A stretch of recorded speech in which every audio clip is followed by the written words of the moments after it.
Let me turn that on. Hello, hello. I'm so happy to see all of you here. This is like some new faces I have not seen before. I'm so happy to have you. So I'm going to get started in just a second. Thank you so much for joining. Welcome to the 7th installment of the Digital Campfire Download, the series where I talk to the creatives and the entrepreneurs who are building and stoking the world's most interesting digital campfires right now. I'm Sarah Wilson. For those of you who don't know me, I'm a digital strategist based in LA.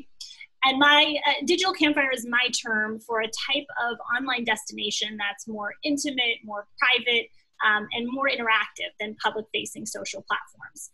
I launched this series to meet the creative and entrepreneurial forces behind hyper-engaged digital campfires with a goal to get inside them and understand the strategies that really make them burn bright, especially in a time when there's so much uncertainty. I couldn't be more thrilled to introduce my guest today, but first, just a quick bit of housekeeping. I've muted all of you, so if you can't talk, that's why. The conversation is going to run about 35 to 40 minutes, and you're going to have a chance to ask questions at the end. Feel free, though, to ask questions throughout the interview via the chat feature in Zoom. And when I open it up for actual question time at the end, I'll do my best to get to all of them. That shouldn't be a problem. Or at the end, you can also raise your hand via the little raise hand feature, and I'll call on you and unmute you, and you can ask the question yourself. Also note that this is going to be recorded and shared out afterwards. And as always, I am doing this from home, where there are always a possibility of having internet issues. So if we get disconnected or something goes wrong, just come on back. It's never happened, but you never know. Lastly, I'm kicking off a new initiative in which I put a different BIPOC run digital campfire in the spotlight each month and invite you to donate, with the understanding that I'm never going to ask you to donate if I've not already done so myself. I'm kicking things off by spotlighting Ethel's Club, a social and wellness platform designed to celebrate people of color. As you may remember, founder Naj Austin was my guest a few weeks back. I'm putting the link into the chat so you can join me in directly supporting their incredible work. I'll put that link in the chat. So now on to my guest. So I first became aware of NTWRK in 2018 as part of researching a piece I wrote called Have Product Drops Peaked? I'll pop that into the chat as well so you can check that out. In the piece, I looked at how drops, a trend that had exploded out of the Japanese streetwear scene decades ago, caught fire in the US thanks to streetwear brands like Supreme, and how just about every type of consumer brand was suddenly dipping its toe into drops, from high fashion to burgers, toothbrushes to tacos, leggings to sandals, even salad chain Sweet Green had done a drop. I think it was called like a squash drop, like for squash. It was a lot. At that point, a lot of people were rolling their eyes at drops as kind of just another flash in the pan marketing fad. But at the time, I really predicted drops not only weren't going anywhere, they were just getting started and going to proliferate in different forms because they were really part of a much bigger shift in how we consume today and really represent a new modality of consumption, not just a trend. I wrote that apps like NTWRK, newly launched at the time in 2018, were tapping into this shift. 2 years later, drops are bigger than ever, and NTWRK has grown exponentially with a full slate of shoppable shows and collabs with some of the biggest names in pop culture, including Billie Eilish, DJ Khaled, Wu-Tang Clan, among many, many others. Here today to talk about the passion communities at the heart of the platform, which has been called the QVC of the YouTube generation, is Aaron Levant, the CEO of NTWRK. Please welcome Aaron. Thank you so much for being here. There would be clapping if everyone wasn't muted, just FYI. Aaron. How's it going? Hey, thank you so much for being here. I'm thrilled. So tell us about NTWRK in your own words. What is it you're setting out to do, and where do passion communities fit into that? Yeah, NTWRK is really setting out to reinvent the video commerce space, which, you know, traditionally since the 80s, video commerce has been QVC, HSN, which is known as like home shopping television, which, you know, was really reserved for my parents or my grandparents' generation to buy things like knives and Tupperware and, you know, sweaters and, you know, kind of, you know, very mass market, you know, people in middle America buying stuff in the middle of the night while they're sitting on their couch at home.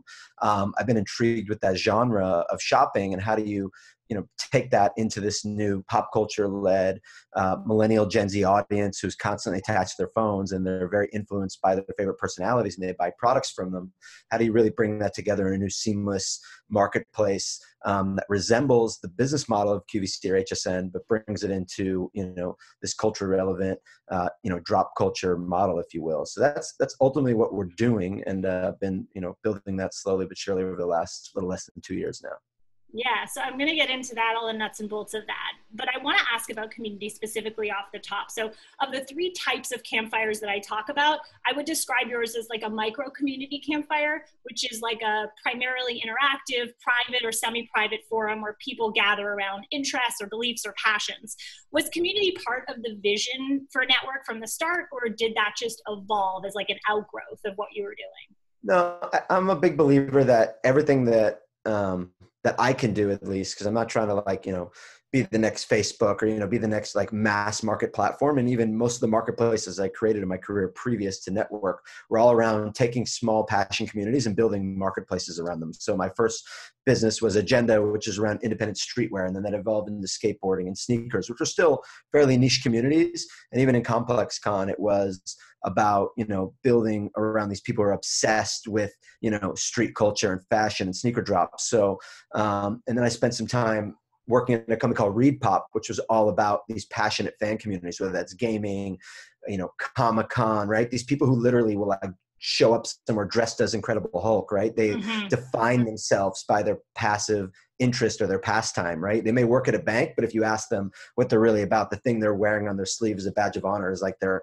passive hobby. So, I got a lot of understanding around these really passion-led communities that people will sleep out overnight on a sidewalk to buy a pair of sneakers.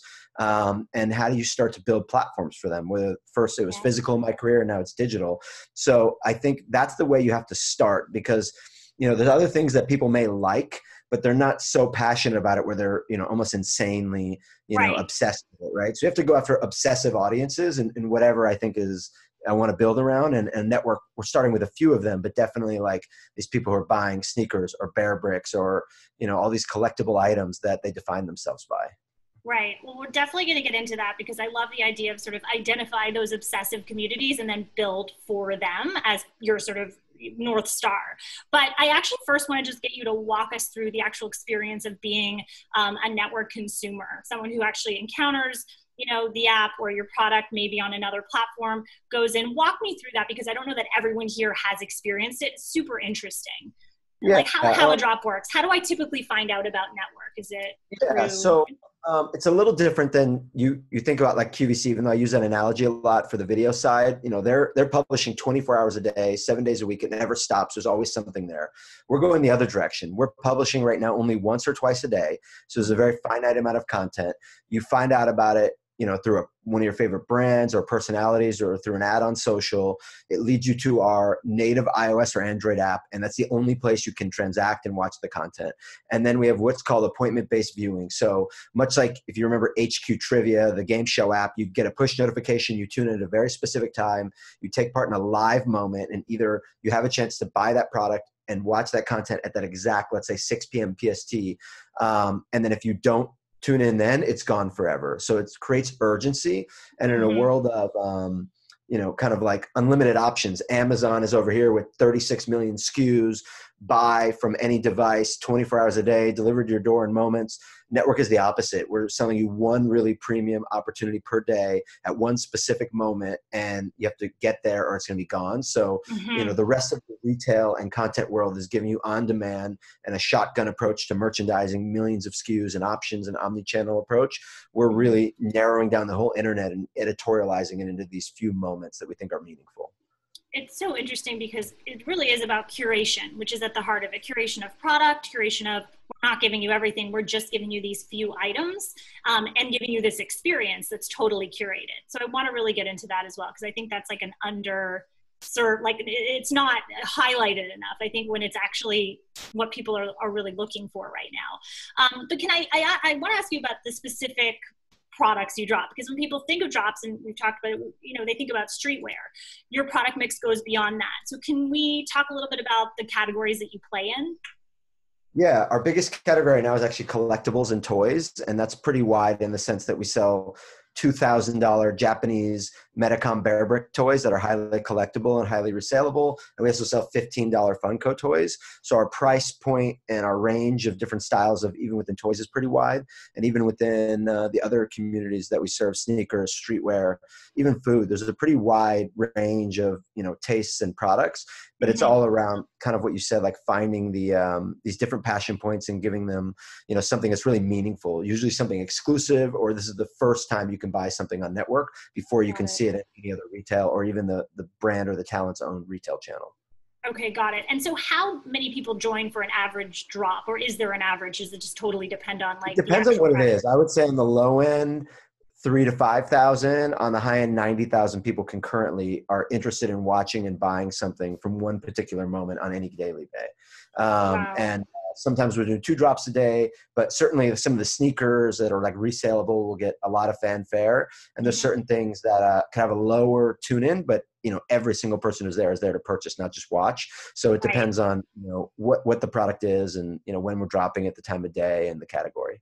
Okay, what would be an example of your most popular item that you ever did on the platform? Last January, we worked with the streetwear designer Jeff Staple and dropped some of his Nike SB, what's called the Pigeon Panda Dunk, which was a very coveted sneaker that was selling for 10x on the resale market, maybe even 20x around the time we dropped it. You could buy a shoe on network for $120 and resell it for $2,100 within 24 hours. So obviously a highly value proposition. And I think 90,000 people attempted to check out on less than a couple hundred pairs of sneakers in 30 seconds. So there was so many people that actually crashed our platform at that point. I was just going to ask. Big waves. Yeah. And then you also have the advent of these people using bots to try to beat the system and get past our fence and basically cut the line on buying as well. So you get that as well. Yeah, I really want to understand, how do you protect against that? Because that would be sort of one of the biggest challenges, I would think, when you're dealing with live shopping, where you're actually having to protect against that. How do you? I mean, is it about just having a super tight security detail on your, what is it? Softwares that you can employ that help protect against bots, but they're getting more sophisticated. And I think that day we had 136 million calls to our API per second, which, if you understand what that means, it means there was a lot of people trying to buy the shoe, or computer bots trying to buy it. So ultimately, even with good protection, it took us down. And even on big days, like when Travis Scott drops a sneaker on Nike.com, their entire ecosystem falls down. So no one is really impenetrable to these type of attacks and malicious traffic, but definitely we're getting better and better at the scalability and sustainability of the platform when there's these high impact moments, when there's tens of thousands of people trying to check out within a few seconds, and bot traffic. Yeah, got it. It really occurs to me that when you're dropping product, you have 3 different customers to serve. Now, I might be wrong here, but it's sort of like you have the actual customer, you have the influencer you're working with, and you have the brand. So, I mean, you're actually having to keep all those different entities happy, right? And make sure they're all in a good place. Yeah, I mean, look, I think we like to think about the end user, the customer, right, as the person we're really serving, and the companies that are the best in the e-commerce world. Like, you talk about companies like Zappos or Amazon have like a strong customer obsession, right? And they think about themselves as like customer service companies that just happen, to sell shoes or something like that. Like, I like those kind of statements. So we definitely try to put that in the forefront, but dealing in, exclusive products and talent, there's a lot of egos involved. So yeah, I mean, making everyone happy is the idea, but you can never make all the people happy all the time. So we always just do our best. Right. And also prioritizing your customers, which I think is just honestly a great lesson. So who do you think of as your core community? Like, how do you actually define your MVPs? Is it the people who come back again and again? Is it, there's different groups within every vertical you're trying to reach? Like, how do you think about that?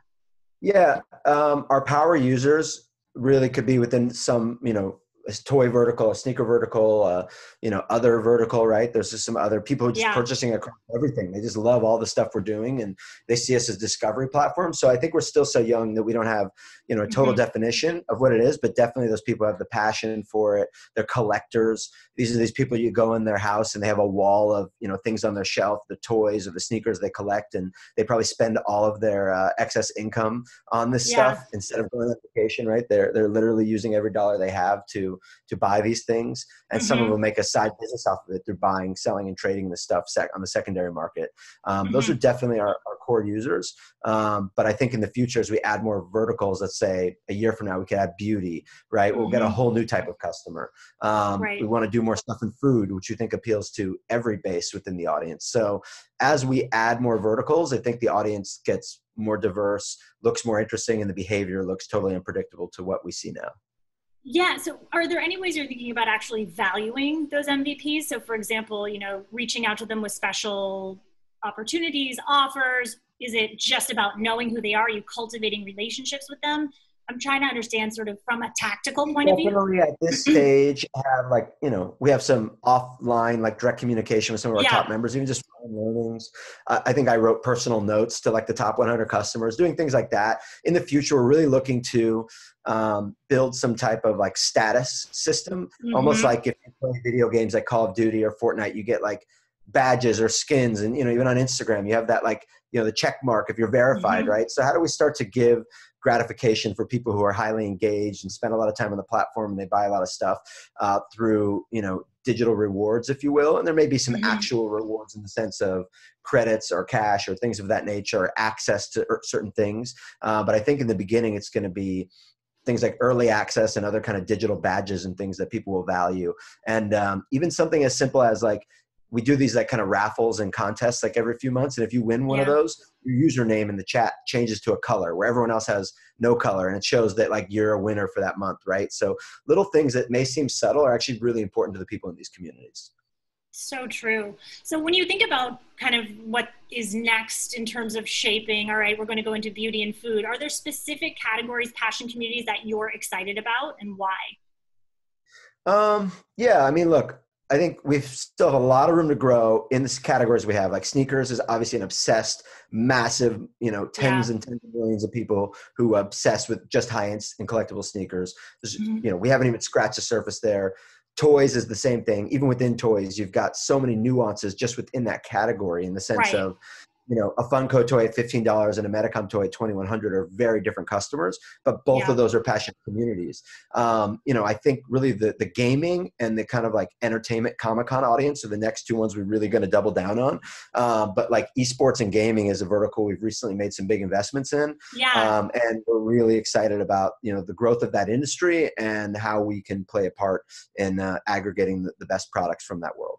Yeah, talk to me about the gaming piece. I know you guys just launched a partnership with FaZe. So maybe talk a little bit about that. I'd love to hear how that's evolving. We recently just made an investment in FaZe Clan, which is the biggest lifestyle esports gaming organization in the world. I think they have 225 million followers on social. They're a massive organization. We have a partnership with them on the consumer product side. So they're the biggest in the world at that space, and one of many in the world who are really touching on this huge ecosystem of streamers on YouTube, on Twitch, on Mixer, right? This is a massive growing audience, both in competitive esports and just streamers. And there's a lot of merchandise that goes with that, and these kids are sitting there watching their favorite personalities stream for hours a day on Twitch, for example. And these people have that same type of passion. If you've ever been to E3 or PAX, some of these big video game conventions, very similar to the Comic-Con audience, just a different interest. So we think that from a merchandise perspective is largely untouched. There's not as much of an established ecosystem for retail around that vertical, because it's fairly new. So we think we have an opportunity to be in on the ground floor of that space. And also just the general, entertainment audience, people who love movies, television, real pop culture stuff. We've, started to scratch the surface on that. The actual origins of our company was that my partner actually owned a comic book store. And this company was birthed out of this comic book store in LA called Meltdown. I was there for 25 years. And you'll start to see us launch different shows on different nights of the week on network. So the Meltdown show will be our pop culture show, and you'll tune into that on a weekly basis to get the best pop culture opportunities. Right. So you see this as it's not about one vertical or another. It's about pop culture as a whole. How do you tap into these moments and then purchase and, own pieces of them, really? Yeah, and I think the thesis is that we could have just been sneakers or just beauty, but I think there's a lot of people who are really hyper focused, and we saw the opportunity to be an aggregator for 5 or 10 different pop culture highly engaged verticals rather than being focused on just one. And I thought the value proposition for our company could be much bigger in the end if we didn't narrow ourselves down to, let's say, just sneakers and streetwear. While that's a Hmm. big market, others who are chasing that, and there isn't anyone else who's trying to do what we're doing and aggregate these things together, and we could become the platform of all passionate fans. Yeah. So it's much more about the obsession as the through line than about one specific vertical. Exactly. And even Yeah. a big vertical that's emerging for us right now, unexpected to me, is anime. Yeah. Yes, it's a part of pop culture and kind of entertainment, but it's got its whole own world. And we've been selling stuff like Naruto and Dragon Ball Z, and those communities are huge. Yeah. And you'll see us do some good stuff with that later this year. Yeah, so that's interesting. I mean, when you say you've been seeing that community emerge, that wasn't something that was initially necessarily on your roadmap.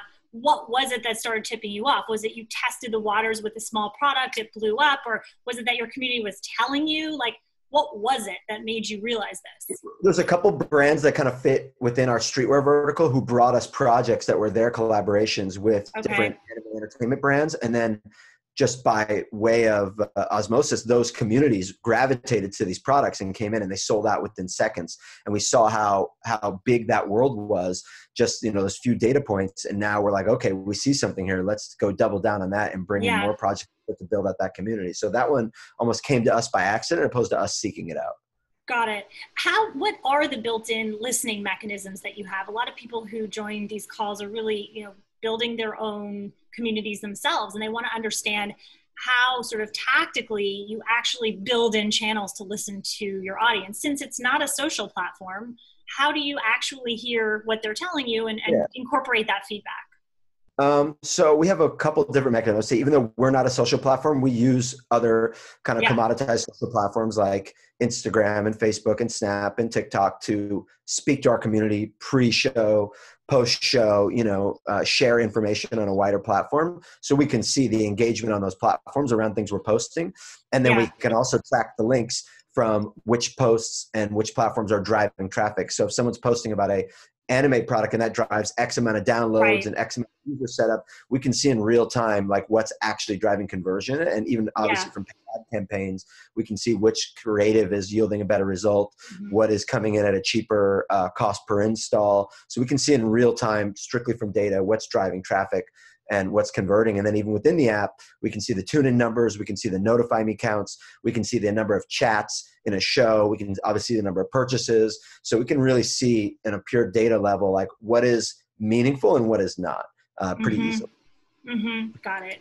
So, how do you actually think about structuring your programming from the formats to the specific talent you work with in a way that really stokes the interest of the community? Yeah, I think that's an evolving topic, and I don't think we have it right yet. But what we want to have at scale is probably 5 to 10 shows per day. Well, right now, we're only doing 1 to 2.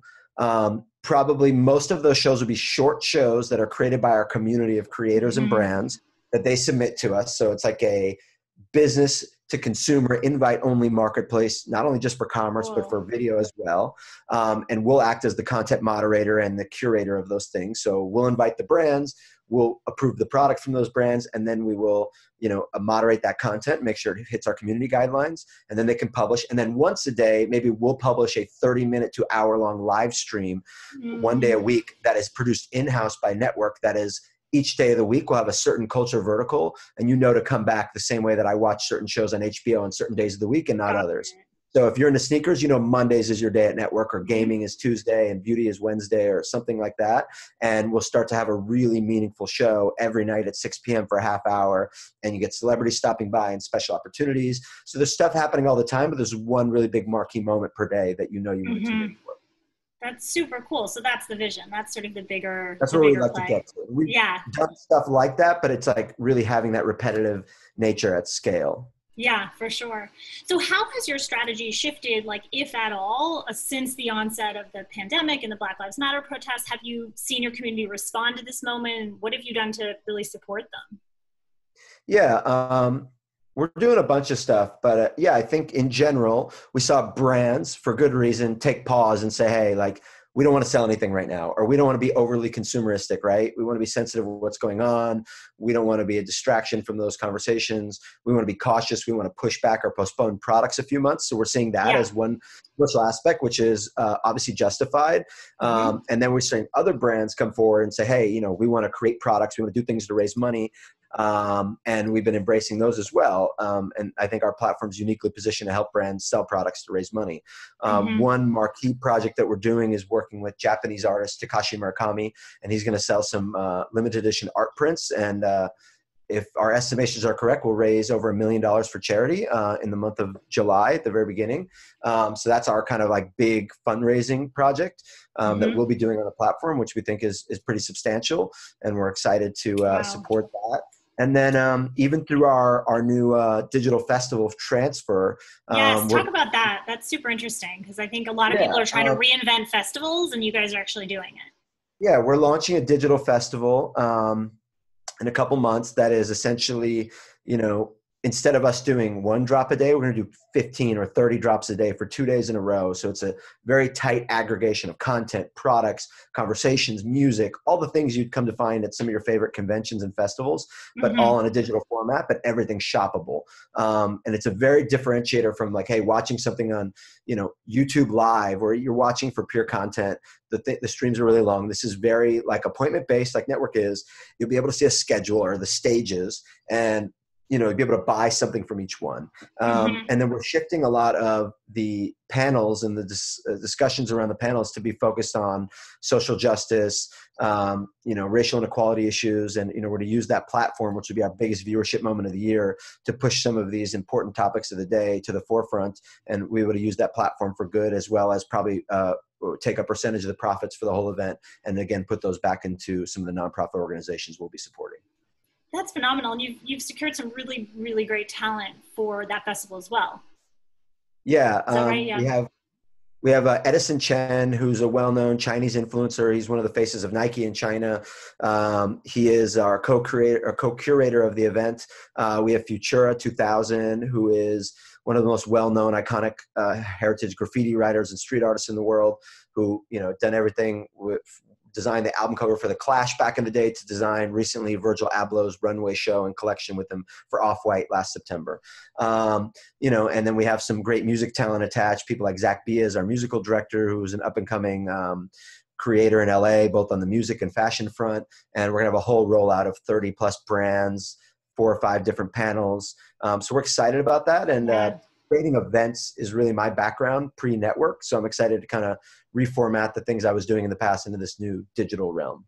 Yeah, super interesting. So, why do you think network is finding an audience and really resonating now? Like, is there something about this particular moment? Obviously, the technology allows for it, but is it something you're fulfilling that really people are craving right now? They're not getting anywhere else.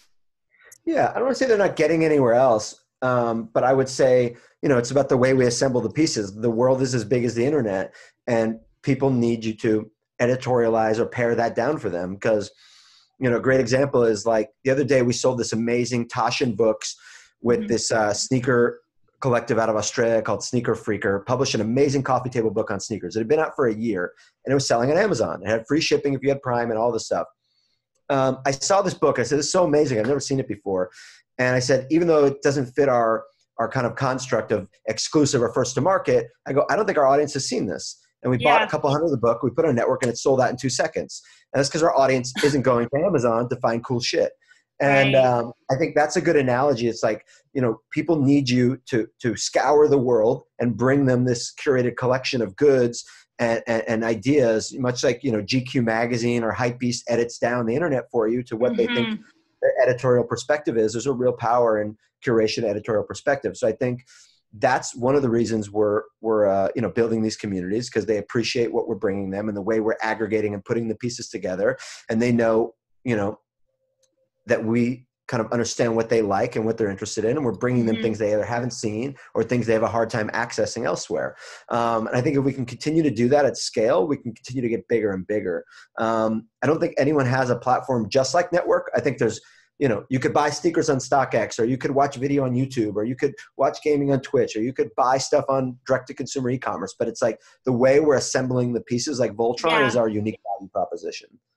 It's so interesting because I've seen a lot lately about curation, and specifically curated accounts on Instagram. I don't know how many of these you follow, but I feel like those are where some of the most interesting stuff is happening now.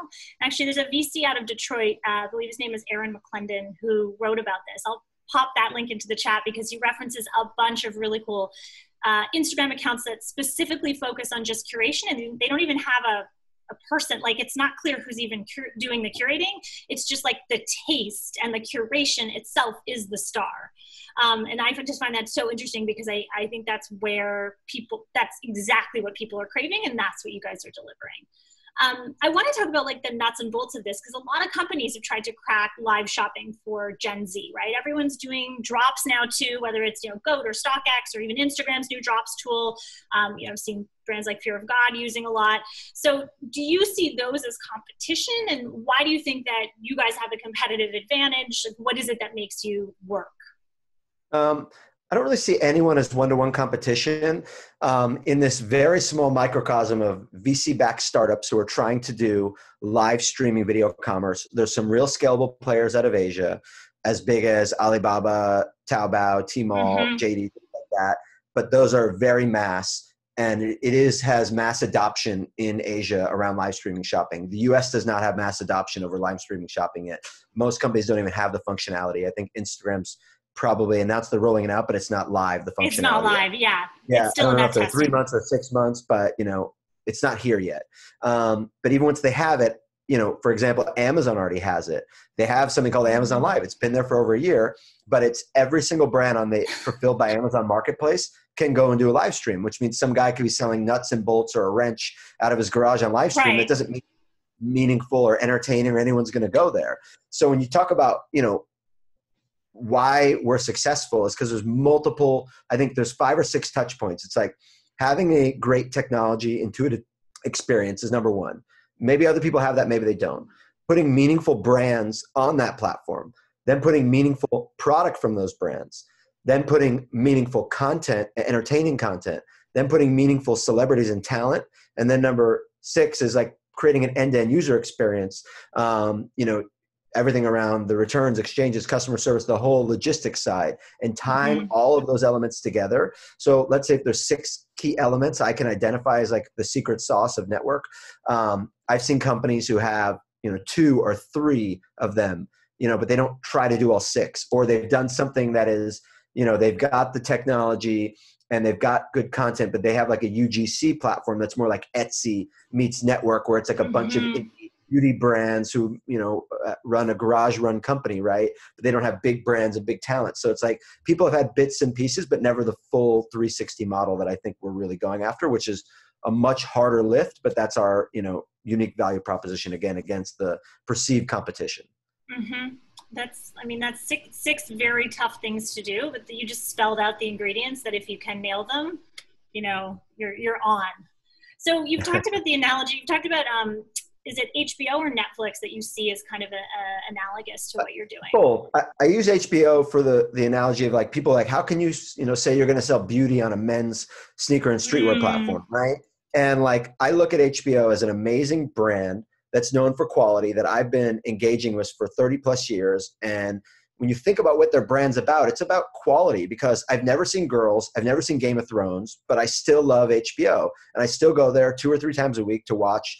At one point it was Vice or, Bill Maher, John Oliver, whatever the shows that I like are, True Detectives. But there's 5 other things that I have zero interest in, but I still love HBO, right? So we aspire to create a brand that has that type of, affinity for it, and able to have that much diversity in our thought process in the audiences we approach. And if the through line is passion and quality, then we can have beauty sitting next to sneakers, sitting next to gaming. And even though those audiences aren't the same, no one should really be offended that they're all coming through the same platform.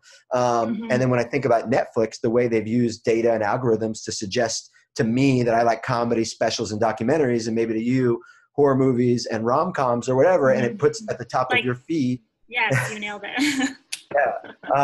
It's going to put at the top of your feed, what it thinks you're interested in, and you can still go search and seek out those other things. But, we need to create a personalized suggestion engine as we start to have more and more things that are, decentralized from the greater portion of what we're doing.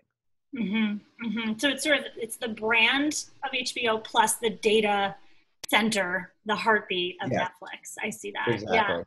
Can you talk a little bit about how your background informs what you're doing now? You spoke at the top of the show about ComplexCon, but I think that's such an interesting perspective that you bring to it, because if anyone here has ever been to ComplexCon, it's incredible. Like, you see and you feel the passion of those communities that you're talking about, and obviously it's streetwear focused. What is it about building ComplexCon and that you're bringing to this?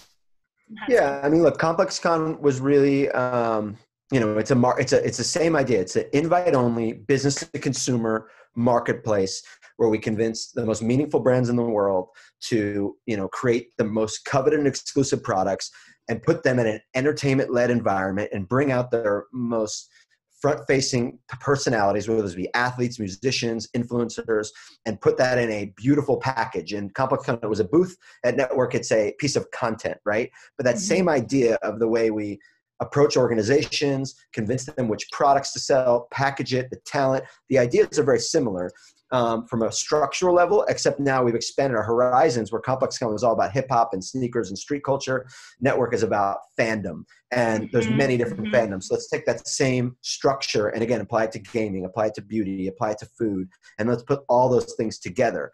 But the idea of aggregating a passionate audience, engaging with the brands and the talent in the way we do, there's a lot of parallels both to ComplexCon, but again, the prototype for ComplexCon was really Comic-Con, right? It's just with a different type of content. So, right. Crazy fans that show up and line up and dress up and they put on their costumes, and the studios come and bring content previews and exclusive toys. It's all very derived from the idea of Comic-Con. And I think, we're now with NTWRK able to go back and even reach that Comic-Con audience. So my experience really in working in Repop, which was the global leader in pop culture fandom driven events, we had, over 100 different events for different fan communities. That was really, I think, the impetus for me learning so much about those communities and then how we can serve them on something like NTWRK. Super interesting. I'm not sure most people would know about Repop, but Repop informed your work with Comic-Con. Is that right? Repop acquired my first company called Agenda. And then I worked within there during my earnout period for 6 years. And they, I not only got to work on my own shows and then developing ComplexCon, but then I got to work in tandem with the teams that were running Comic-Con. They were running PAX, biggest video game show in the world. They were running Star Wars Celebration, a partnership with Disney around Star Wars fans. So they literally had over 100 events around the globe that were all about passion and fan-driven communities for pop culture. And, learning that consumer-facing side of the business, the way that they would work, and then ultimately ComplexCon was the byproduct of, complex media and then the learnings from Comic-Con coming together. And now take all that knowledge over the last 20 years and apply that to NTWRK. You basically got like this crash course in what is it to build a passion community? What are the ingredients that go into it? And now you're essentially just drawing on that. It's super interesting. Yeah, and I also learned what doesn't work. And there are some communities that you think are passion communities. I'll just give you one quick touch point. They had at one point built a show around fantasy football. And they said, fantasy football is huge. Millions of people play it, blah, blah, blah. And they built a show. Guess what? No one showed up because people aren't, they like football. They don't necessarily like they're not passionate about fantasy football. It's something they do with their friends. They're engaged in it, but people aren't going to show up and dress up for a fantasy football show. They might have showed up for NFL Con, but fantasy football con was not a thing. And there's some, head fakes where you see this engaged communities. It's really about what's the passion level. You know what I mean? And I think there's a very thin line on, which one will work and which one won't. How the heck do you measure that before you get into a situation where you spent millions of dollars on either an app or an IRL event? Like, what are the mechanisms? I don't know. I mean, look, they did spend millions of dollars and they did a show and it failed, right? Yeah. And they hung the jersey from the fantasy football show in the office as a reminder to, you need to be careful. And, you Yeah. know, you need to have experts on pop culture and fandom to understand what is a real passionate community and what is a community that has scale, looks like it's passionate, but they're not going to get off their ass and show Right. up. So there's a big difference Right. between people that show up. Yeah, seriously. So I'm going to open it up to questions for anybody that wants to come in, raise your hand, use the little feature in Zoom, or just pop a question into the chat. I'm going to keep asking you questions while hopefully we get some from the audience. So with the early kind of, you're not the actual founder of NTWRK. This was something that existed, but you got involved super early. Can you tell us just a little bit about how that happened? I think there was something about a deck and staying up all night. Yes. So my partner, Jamie Iovine, and his father, Jimmy Iovine, had owned a comic book store in LA called Meltdown with another partner of ours named Gaston. And the comic book store had been there for over 20 years. It was a pop culture, you know, haven in LA. So much so where Comedy Central did a television show there because they actually had a comedy club in the back where huge comedians like Louis C.K. or, you know, different people would actually perform there. And like, you know, Sarah Silverman and enormous, you know, size comedians would actually perform in the back of a comic book store. And it became like this, you know, cult, you know, thing where people would show up there on Thursday nights, and people like J.J. Abrams were shopping in the store, and Kamal, I don't know how to pronounce his last name, who wrote that movie, I think, The Big Sick. So, you know, there's a huge community there. And out of the store, they started publishing YouTube videos called Meltdown, where people were selling like a QVC style their pop culture collections. And Forbes magazine wrote an article about it. And Jamie's dad, Jimmy, saw this and said, there's something here. We should really, you know, invest in this and build this. And at that point, I had got introduced to Jimmy, and I helped write the business plan at that point, which was Meltdown, and eventually transitioned into NTWRK, because I saw not only this comic and pop culture community, but I saw, you know, from my previous experience, sneakers and sports, and there were other communities we could bring in. So I kind of came in when it was still very early. It was, you know, help them write the plan, and ultimately ended up jumping on full time to help them launch this thing. But really, like, you know, as it seems an unlikely scenario, NTWRK is really birthed out of the back of a comic book store. Seriously, but it makes a lot of sense because it really does lay the groundwork for for the shape of so many different fan communities. I mean, it makes a lot of sense. You guys still have your offices there, right? We did until recently. They're tearing down the building now, but literally until like 30 days ago, our office was based in the comic book store. Got it. Got it. Are you looking at other apps in, you know, the shopping ecosystem as they come out? Like, I know Shopify just launched something. Obviously you're aware. What do you think of it? That's like an aggregator for all shops on the Shopify platform, which could be tens of thousands or hundreds of thousands. I'll show you, like, on like my an Amazon, right? It seems like on more my of an Amazon. shopping folder in my thing. I think I have, you know, tons of stuff, right? So I'm constantly looking. You know, I'm looking at other video platforms. I'm looking at a lot of stuff out of Asia. You know, there's a lot of interesting stuff coming out of Asia, like Shops and some other apps that have Chinese characters, so I can't enunciate the name for you. But I'm reading constantly about different things coming out of Korea and Asia. There's tons of different stuff happening. So I'm looking at everything. I'm also looking at, you know, as much as shopping is an inspiration, HQ Trivia was an inspiration for the format. So it's like, is NTWRK like Snapchat meets HQ Trivia meets Hypebeast meets Comic-Con shoved into one? So I'm looking at really just any kind of consumer-facing platform that fans are engaged in, and if there's any learnings there from the product, and seeing what people like and how people are gathering, right? So, you know, even in the kind of like badge system I mentioned, those things derive from Call of Duty and Fortnite, not from, you know, Amazon. So there's a lot of learnings and amalgamation of ideas. Yeah, what are you seeing from the apps that you're looking at from Asia in particular that are super interesting? Because I think that, you know, they're way ahead of us especially in live shopping. So anything that you're seeing like, this is going to hit in the US maybe in 3 years from now? You know, I'm still trying to figure out what is the secret sauce from China in particular. You know, they have been really cracked at a much more mainstream level where they're doing billions of dollars of transactions during live streams. The biggest learning that I got was really about the shopping festival. So things like Alibaba Singles Day, which is really, you know, the inspiration for Amazon Prime Day, and even the inspiration for things like NTWRK. We have our day called 10/10, which is the day we were born, or the first day we published, where we're doing a shopping festival. So it's an all-day broadcast with tons of talent and exclusive drops. Even Transfer is somewhat of a version of a shopping festival. So I think the entertainmentizing of this retail moment in this tight package. And, you know, Alibaba Singles Day, I think the stats where they did like 6.3 billion US dollars in one day in sales over the shopping festival. So how do you really create these moments of urgency and entertainment around shopping? And I think that's the biggest learning that I picked up from them so far.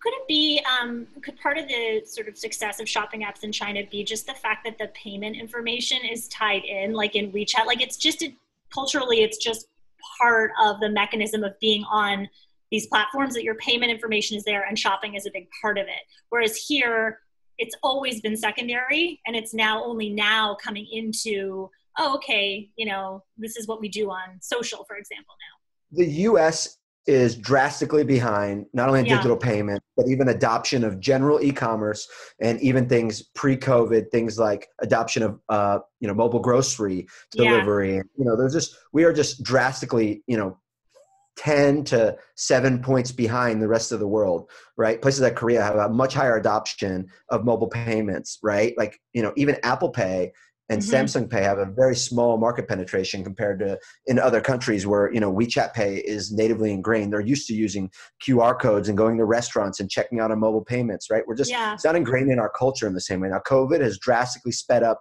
people's adoption of e-commerce, of grocery delivery, and just their general, you know, way that they're plugging in their payments into their, you know, their digital wallets into their phone, right? I know people that work in my office that don't have their, you know, their Apple Wallet set up, right? Where I use it religiously. I'm using it off of my Apple Watch now. Some people just don't do it. And I think that's definitely the advantage they have. And even in network, we make it a real big point for people to set up their wallet early so you can have that impulse buy.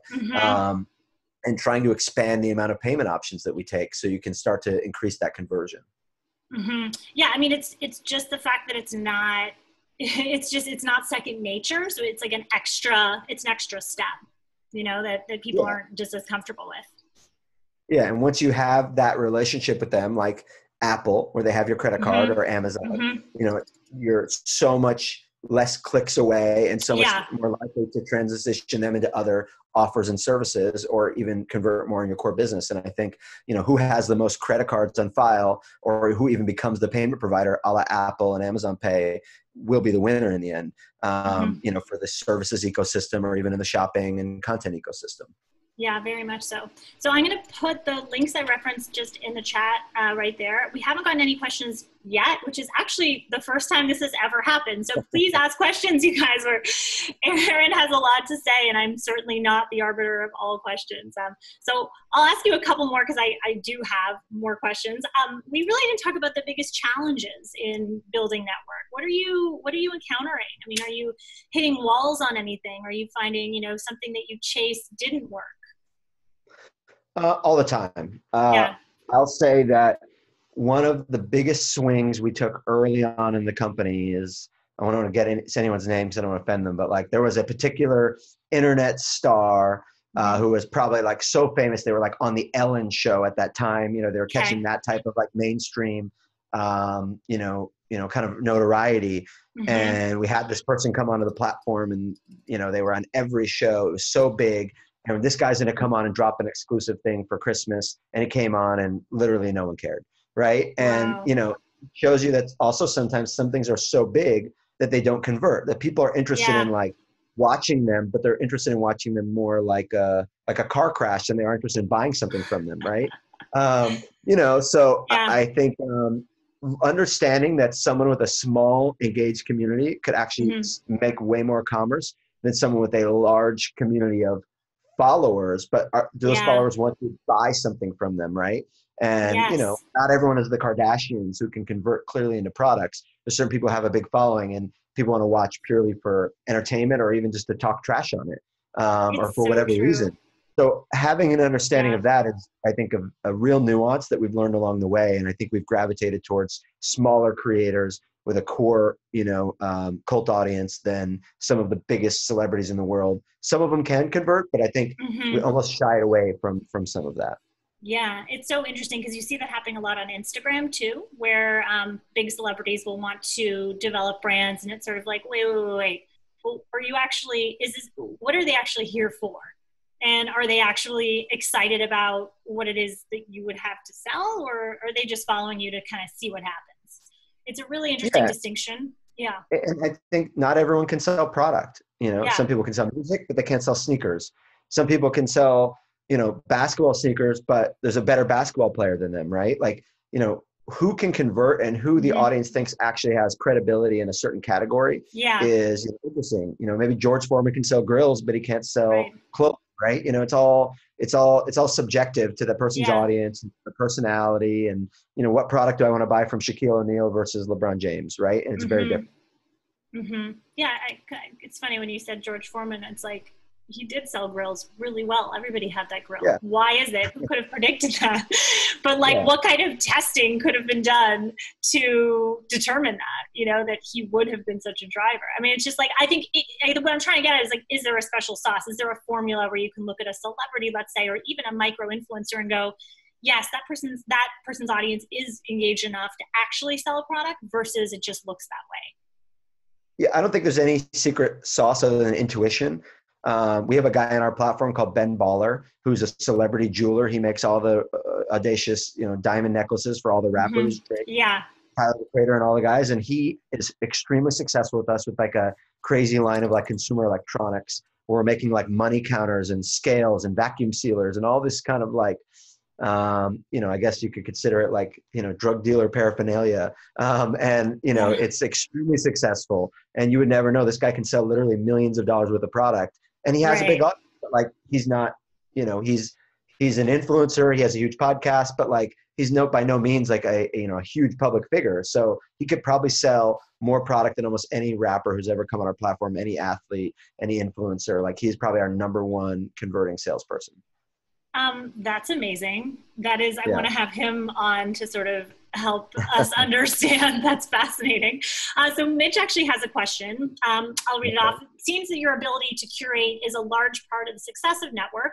Can you describe your process to find that content? Is it mostly what you find intuitively interesting? You mentioned a few examples earlier, or is there more of a metric-based system? It's kind of what I've been touching on here, but is there a Yeah. system that you guys have? There's no system. I think we start with intuition. Things pop up in our daily lives, whatever blogs, magazines, articles, social media. We find things. We have friends. We think we know what's cool. We think we have people in the company who are, you know, young, in touch, relevant people. I used to consider myself that before I got old, but you know, people who are of the age bracket and of the demographic of who the audience we're actually serving is. You know, there's a lot of 22, 23-year-old people that work in the office that you know, we think they're in tune with what's happening in culture, with Yeah. music, with fashion, and they bring things forward. And then I think we'll do a little gut check and we'll go, hey, great, you think this brand's cool? Let's go look at their Instagram. Let's go see how many followers they have. Let's go see what the engagement is on their posts. Let's talk to a few people, you know. And then at that point, it starts with intuition. Like we don't have any like database or some kind of intelligence software we use to like Right. check this stuff, but like you're kind of surface level metrics. And then we just go, hey, let's you know, put the finger in the air and let's give it a try and Hmm. see what works. And again, we've been completely right and completely wrong. And I would say it's probably no more accurate than venture capital. We need and we're gonna have some wins and a lot of losses. What's the percentage wins to losses, would you say, that you're getting better at In the beginning, predicting? it was like 50-50. Now we're at like a 90% win streak. So, you know, we're Amazing. getting So you've better, nailed but I'm it. knock on wood about that. Yeah. Yeah, seriously. So my last question is just that when we think about community and building communities online and passion communities, bringing people together, not only a one-to-many communication is super important. So are there ways in which your people are actually connecting with each other thanks to shows that you've created, products you've created, experiences you've created? Have you seen that at all? Yeah. I mean, we have right now, you know, this is kind of touching on this idea of social commerce, Mm-hmm. which is an area that we really want to, you know, be at the forefront of. Now, obviously, there's social platforms that are now coming into commerce, which will soon be social commerce. Network wants to be the first kind of like native social commerce platform. So we started with really basic stuff like chat. Our users are talking to each other. Okay. You know, there's chat rooms, literally. It's almost like an old school Yeah. AOL chat room where people are Yeah, I saw talking, that. It's like, making comments during the show, before the show. People are literally putting their Instagram handle and say, DM me, I want to sell you this. And now we're going to lean into that. We're going to add an inbox. We just added profiles where people can put up their own photos themselves. You'll be able to have a shelf in the future of the products you've bought and show that off to people. oh, So, you know, we're going to awesome. dive deeper into direct messaging, profiles, badges, peer-to-peer commerce possibly in the future. Like you could trade with each other, like an own little micro eBay. So I think there's a ton of stuff we can do to lean into the social commerce experience and just people connecting with each other. Like, people can, obviously they have a common interest in these things, and maybe some people become friends and, maybe lifelong Yeah. friends off of a network over a common bond of buying bear bricks or sneakers. Yeah, seriously, or build brands together, build the next great streetwear brand, art brand, whatever it might be. It makes Absolutely. total sense that they would meet on Network. Well, Aaron, thank you so much. This has been so interesting. I'll send the recap out to everybody who is on the chat, plus many more. I so appreciate you taking the time. If you do have questions for me or for Aaron, you can reach me at sarah@swprojects.co, or just sign up at the Digital Campfire download and respond to that email and you'll get. Is there anything else you wanted to add, Aaron? No, thank you for everybody for taking time out of your day, and Yeah, appreciate it. awesome. All right, I'm going to say goodbye. Thank you so much. Have a great rest of your day. Bye.